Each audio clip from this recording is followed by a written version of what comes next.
Alright, so welcome. For today I wanna make a video about two things, which is ladder system or ranking system and solo queue matchmaking. Two things that will improve improve your gameplay or experience with the game. So right now we have a player base, approximately each day there's definitely above 200,000 people playing at the same time. We have like 3 million unique players a week, I think. That was the number. Or maybe month, doesn't actually matter that much. There's a lot of players playing this game, so arguments about something cannot be done because we are in a beta is not really valid, okay? That is something past what was happening previously. Like previously when we had like very lag issues, like latency issues, delay issues. Yes, you could say we are in a beta in 2011 after International. We are in a beta, but right now, 2013, it's gonna be 2 years very soon. So I wouldn't take argument about we are in a beta really seriously, and I wouldn't like to see them much more because it's like easy explanation. It's like Deus Ex, it's like the Deus Ex Machina, it's like called. Just explanation, just like, oh, that we are in a beta. Why we are in a beta? You have to understand we are in a beta right now. Okay, we are. It's we can be in a beta for 4 years. That will be definitely a record, I think. So that is not really something that I like to see because it's just too easy explanation. Plus, Valve themselves said that we are not in a beta anymore. They don't see this as a closed beta, and they monetized everything in the game. Okay, if you look at if you look in the game, we have a store. There's everything, bundles, keys, and I'm even receiving, there is one very recent from today. We are receiving items as a reward for playing the game that we need to open with the key that we buy from the store. So even that is monetized. So like tournaments, everything is monetized. If they could, and I kind of mean it, if they could actually monetize the gameplay itself, like give you some advantages like +1, +2 of something, they would. But there will be a humongous backlash on this, so they couldn't do it. Because, Valve is not really, the employees are not really Dota players, of the past, like, not really hardcore players of Dota. Definitely not. So, they wouldn't mind doing that, trust me, if they could actually gain some, some money. Why not? So right now today I want to actually talk about a few things that will improve your matchmaking immensely, which is solo queue, if you're playing alone, if you want to play alone, or not even if you want to play alone, if you want a fair match. So let's start with the solo queue. Right now, how the matchmaking works, you click the button of wonders, let's call it, and you're going straight to the wonderland, okay, of matchmaking. Now, what happens in a wonderland? Of course, it searches the players to play with you. The problem here is it takes groups and puts them with random people. So you will have insane shuffles. Shuffles that haven't, seen, any game haven't seen yet. You will have like 3 pre-made plus 2 random, 4 pre-made plus 1 random, and together. Next game. 5 pre-made against 5 random. Okay, next game.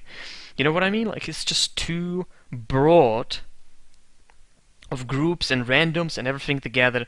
Plus, matchmaking definitely checks if you're winning too much. So if you have a winning streak, okay, like I had today, just very quick story. And I need a face cam for that one. I was just 1 minute. I was winning, I had 4 wins, then the next one, matchmaking put bad people in my team. Why bad people? Because they haven't gotten even to the point that could be playing this level of matchmaking. Let's say it's a Diamond League, okay? So everybody is above 1,000 games in that game. Then you put somebody with 200 games, and let's say 300 games. So the difference is they have less than us. We have 3 times, 4 times sometimes more games than them. Which means, they have like 200, 300 hours. I have 1,400 hours plus in the game.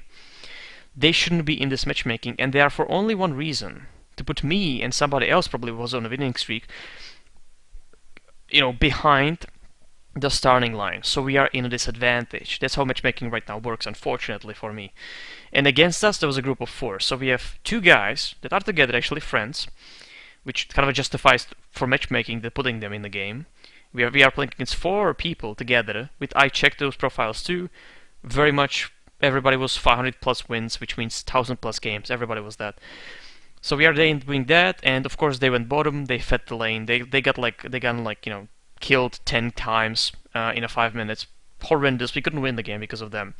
Next game immediately. Still, I'm having 4-to-1 ratio of wins and losses. Next game, I check the profiles again before the Reddit check, for everybody happens. In the game, there was a guy with 10 wins, which means he can have 20 games, which puts him like 10 to 15 hours, let's say, maybe even 10, because in the beginning there was going to be a lot of games that people would be leaving, of course. So let's say 15 hours.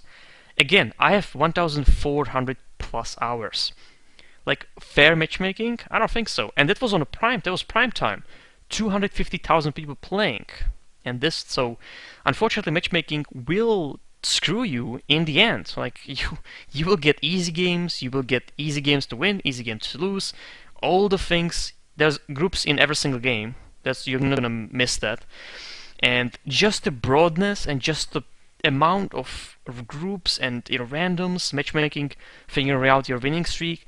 It's horrendous. It's really painful.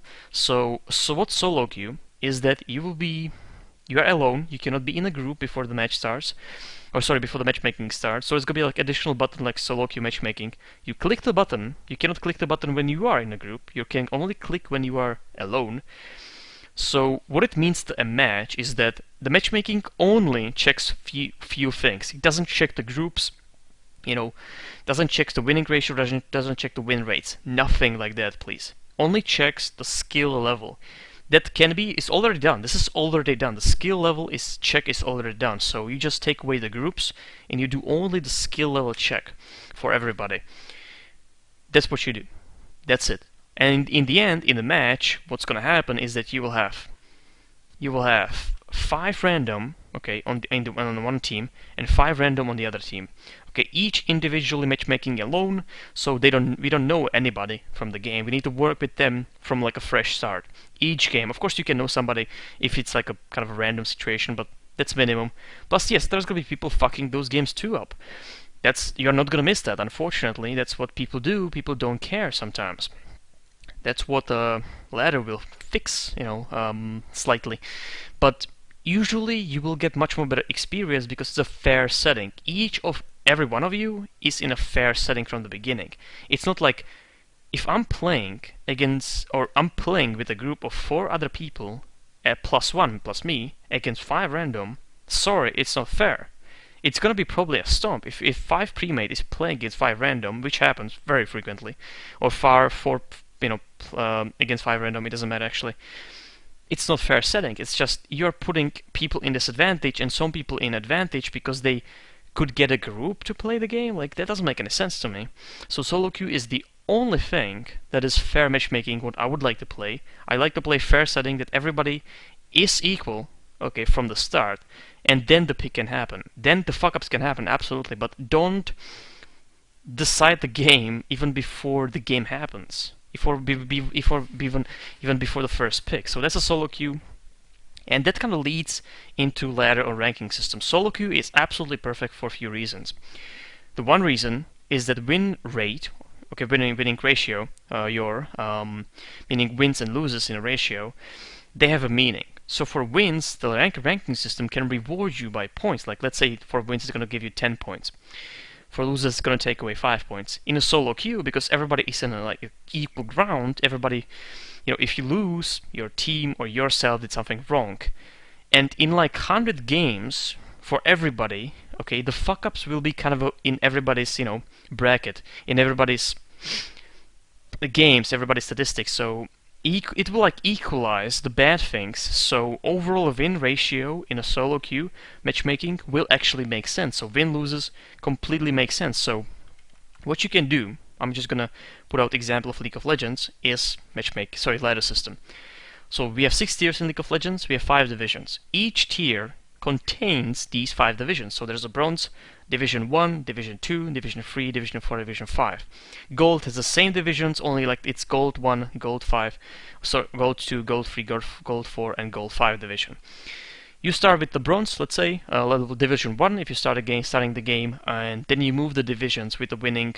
Of course, you have 10 wins, you move to the second one, or so on and so forth. I'm not really sure about the numbers. If you reach the last division of that tier, so bronze, Division 5, Then what you need to do, okay, is you need to win best of 5, so best of 3, which means 5 games you play. You need to win 3 games to move with the tiers, or within the tiers. So if you win 3 games, you move into the Silver League and you start at Division 1, and so forth, so on.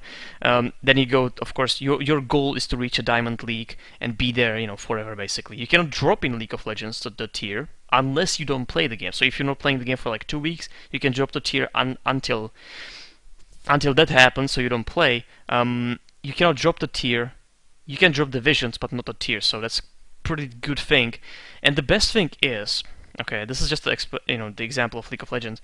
The best thing is that the people will care. People immediately, when they see points rewarded for games, they are starting to care. So my biggest problem right now in the games is that people picking really bad picks. Like, most of my losses are really just based on a pick. Of course, if there's a group against us, that's the additional thing. There's a group against us, and my team is that, that awesome team of let's pick 2 carries on the same lane, then we are just so much behind by the matchmaking, by the picks, that it's very hard, nearly impossible, to come from that pick if I'm playing even against a group. So there's so many things in this type of matchmaking that we currently have that can go wrong, and they are going wrong each day. People are complaining about the matchmaking, I think fairly. Depends of the reasons, the matchmaking, as I said, those are the reasons that this matchmaking doesn't work basically. It does work that it puts you in in the game, but the behind the scenes stuff is just nonsense to me. But people can still play it, like there'll be solo queue and this, Wonderland matchmaking, I'm fine with that. So why ranking system? It would put incentive for people to play good. I think you would see much more rotation of most played, or not, like the best heroes for some roles. So like a support would be, for example, Nyx Assassin, Jack Hero. People with heroes with the winning ratio that is highest would be playing those type of roles. It would be just rotation of those mostly. But that's fine. At least we're gonna get good games. And the good thing is, people want to be picking. Oh, I haven't played Magnus. Let me try Magnus. And you know what? Let me try mid. I've seen this hero played mid. I'll try that. Happened yesterday to me. Not to me, to a guy that was trying Magnus for the first time, and it was horrendous. He didn't hit one ulti. It was not even one ulti from him that was good. So he wouldn't do that in ranked matches. He would play what he's comfortable playing. That's kind of additional point, which what I like about StarCraft 2. They are putting unranked matches and ranked matches. And by the way, we have again the player base is supportive. Absolutely, we have. So, and we will, when this ranking system, it's something new, it's something addictive, it's something to you're moving always. You're moving up. You're never moving down at all, because let's say the divisions again, you can move division. Like this, these are divisions. But these are the tiers. You can only move up of the tiers if you're playing the game, and you will in the end move the. Doesn't matter if you're bad or good. You will move by the tiers in the end. Plus, you probably will be rotating only a few heroes, so you will get actually good at the game. It's not gonna be like, I'll random. Let's random in all pick. That's not fun for me. If 4 people random, it's just very painful. There's like, I would say even more than 50% chance that the pick is gonna be horrendous. It's gonna fix the matchmaking. It's gonna have a meaning. Like, I just want meaning to play the game. I just don't want to play just to play anymore. I don't want to play to get chest and and to get a key to open it. Like, I don't want to do that anymore. I just want to play and see my progression, rotate heroes that are useful. And the good thing is, if I want to play Meepo, if I want to play heroes that are not really good, because team aren't really working together and well with them, basically, in some cases, if I'm playing Meepo, there's a lot of sabotaging if I'm not playing with people that I know, unfortunately. So I could play that in unranked matches. There's not gonna be any points awarded. I could just be whatever.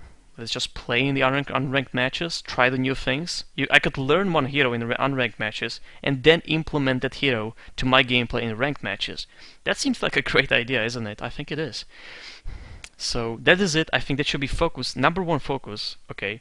Before the international, the free happens, because then it's like vacation time after that one. So I think this should be the focus. Heroes, that doesn't mean anything anymore. You can release the game today without the hero, without the next hero or next heroes, pretty nicely. You can release it without tutorial. absolutely, because people will. This is still gonna the player base is still gonna probably double when you're gonna release the game, and it's gonna be pretty constant double player base of this one. So I don't have actually any tutorial belief that it's gonna fix a lot or it's gonna help a lot. On the other hand, solo queue and ranking system, you need to cater. That's the thing. Okay, let's actually go for something. 45,000 people are playing. I think there's like a 3 to 4 million unique players. Okay, a week or month doesn't actually matter. If it's like 3 million unique players a week, you need to cater to those people. It's not people that are new. Those are already people in the game, playing the game, trying this game. And I don't think the patience of those people is infinite, okay?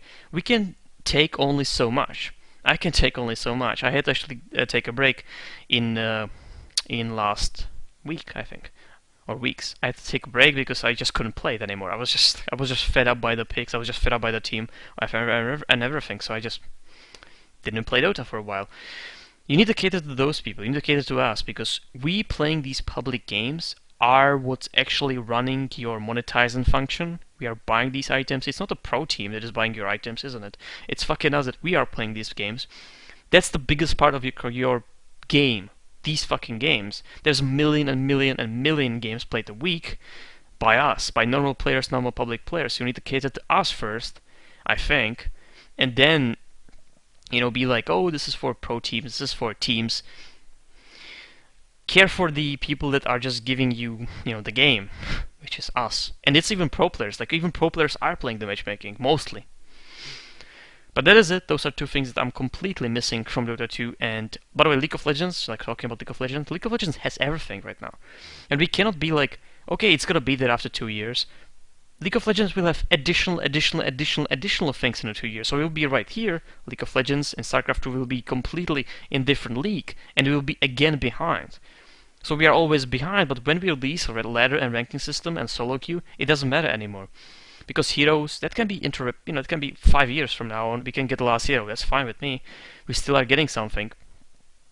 But the ranking system is just a meaningful way to improve the game itself. That's the good. You should be improving first the game experience, the games, which is this game is just the games, one objective win. This is it. So you should be improving that first, and then wondering about making DotA and fun modes, Halloween modes for everyone, items for everyone, so they can buy more items. Alright, that's it. I'm really looking forward to ladder system. I would like to see ladder system in 2013 with a solo queue. I think solo queue should be done as soon as possible. Like, if they can do it, they should be doing it. You need to learn from League of Legends. Like, that is the competitive game, actually. We are not a competitive. We don't have anything competitive. We are playing games. We are just playing. There's no incentive to play for something. Let's reach this week this point, this tier. Let's try to push for this tier, for this division. Let's do that and that and that. Let's move up. We are not doing that. That's competitive. That is competitiveness in the game. It's not like, oh, we are playing the harder game mechanically. We are playing the harder game. I don't know if I said that, but mechanically, creep, behavior, how you are aggroing them, how you can de-aggro towers, creeps, how towers working, how neutrals are working in the jungle, how aggressive they are, how you can block the camps, denying. Mechanically, you need to save your mana, you need to much more manage and much more precisely manage your hero with what you do. Few hits are there. The creeps are going to attack you if you're hitting too close to them. Mechanically, we are the harder game, but we are not the competitive game because we don't have a ladder system for the most matches, the million and million games that are played a week. We don't have any incentive. We don't not moving anywhere. We don't have the ladder system. So that is it. I'm really hoping we can get it as soon as possible, both of these features, because they are so important for the game itself. Okay, heroes are not improving, tutorial is not improving the game. This is improving directly the game. That's it. So thank you for watching, and see you in a Diamond League when it happens.